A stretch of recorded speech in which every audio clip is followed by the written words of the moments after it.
Hi friends. కరోనాకు ముందు social media కేవలం పట్టణ ప్రాంతాల్లోనే ఉండేది. ఇప్పుడు గ్రామాల్లోకి పాకింది అది. చిన్న పిల్లవాడి నుండి పండు ముసలి వరకు సోషల్ మీడియా లేకుండా ఒక్కరోజు గడిపే పరిస్థితి లేదు. ఆఫీసుల్లో ఎంప్లాయీస్ అయినా, ఇంట్లో హౌస్ వైఫ్ అయినా నిత్యం సోషల్ మీడియాలో టచ్లో ఉండాల్సిందే. ఇన్స్టాగ్రామ్ కావచ్చు, యూట్యూబ్ కావచ్చు, ఫేస్బుక్ కావచ్చు, ట్విట్టర్ కావచ్చు, స్నాప్, ఇలా సోషల్ మీడియాలో ఏదో ఒక రూపంలో హ్యాంగ్ అవుతూనే ఉన్నారు. ఇంతగా మనుషుల జీవితాల్లోకి చొచ్చుకుపోయిన ఈ సోషల్ మీడియా అసలు మనకు లాభమా నష్టమా అనే చర్చ తెరపైకి వచ్చింది. ఒకప్పుడు నిమిషాలకే పరిమితమై చూసేవాళ్ళు సోషల్ మీడియాని. ఇప్పుడు గంటల తరబడి అదే వ్యసనంగా మార్చుకుంటున్నారు. సోషల్ మీడియా రెండు వైపులా పదనున్న కత్తి అని చెప్పుకోవచ్చు. జాగ్రత్తగా వాడుకుంటే కొత్త కొత్త ఇన్ఫర్మేషన్ తెలియడంతో పాటు అవగాహన, క్రియేటివిటీ పెరుగుతుందని చెప్పుకోవచ్చు. అలా కాకుండా దాన్ని అబద్ధాల కోసమే, ప్రచారం కోసం లేనిది ఉన్నట్టుగా ట్రోలింగ్ చేయడంతో మనుషుల ప్రాణాలకు పెనుముప్పుగా మారింది.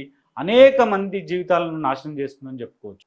అలాగే యూట్యూబ్, ఇన్స్టాగ్రామ్, ట్విట్టర్, ఫేస్బుక్లతో రాత్రికి రాత్రే స్టార్డమ్ తెచ్చుకున్న వాళ్ళు ఎంతో మందిని మనం చూస్తున్నాం. ఎక్కడో మారుమూల పల్లెల్లో నుండి వచ్చిన వాళ్ళు ఫేమస్ అయ్యారు. మనం డ్యాన్సులు కావచ్చు, వాళ్ళ కళలను ఎన్నో రకాలుగా బయటపెట్టి, స్పోర్ట్స్ కావచ్చు, రకరకాల వాళ్ళ కళలన్నిటి కూడా బయటపెట్టి మనం చూస్తున్నాం. అయితే ఈ స్టార్డమ్ వచ్చిన వాళ్ళు దాన్ని నిలుపుకోవడం కోసం కత్తి మీద సామే అని చెప్పుకోవాలి. ఎందుకంటే సోషల్ మీడియాలో శరవేగంగా స్టార్లైన వాళ్ళు ఉన్నారు. అదేవిధంగా పతనమైన వాళ్ళు కూడా ఎన్నో ఘటనలు మనం చూసినాం. కరోనా తర్వాత ప్రపంచమంతా సోషల్ మీడియాకి కనెక్ట్ అయ్యి ఉంది.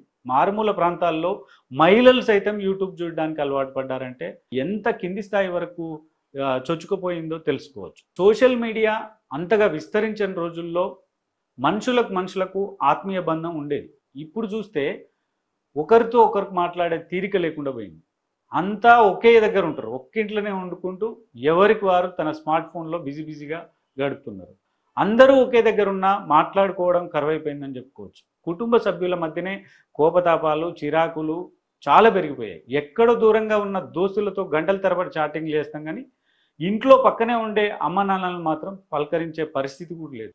మరీ ఇంతకు సోషల్ మీడియా అసలే మానేయాలా అంటే ఆ అవసరం లేదంటున్నారు సామాజిక నిపుణులు. గంటల తరబడి కాకుండా రోజులో ఎంతో కొంత సమయం కేటాయిస్తే సరిపోతుంది అంటుంటారు. సోషల్ మీడియాలో వచ్చే ఫేక్ న్యూస్లను గ్రూపులలో ప్రచారం చేయడం, ఎదుటివారిని గాయపరిచే మాటలకు దూరంగా ఉండాలని చెప్పి హెచ్చరిస్తున్నారు వాళ్ళు.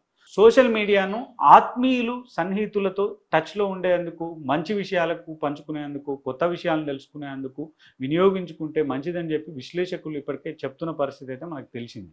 అది కూడా గంటల తరబడి మునిగిపోకుండా రోజంతా కలిపి అరగంటో గంటో టైం లిమిట్ పెట్టుకుని ఉంటే మంచిదని కూడా వాళ్ళు రికమెండ్ చేస్తున్న పరిస్థితి అయితే కనపడుతుంది. కాబట్టి ఇకపై మీరు కూడా సోషల్ మీడియాను జాగ్రత్తగా వాడుకుంటారని ఆశిస్తున్నాను. Thank you.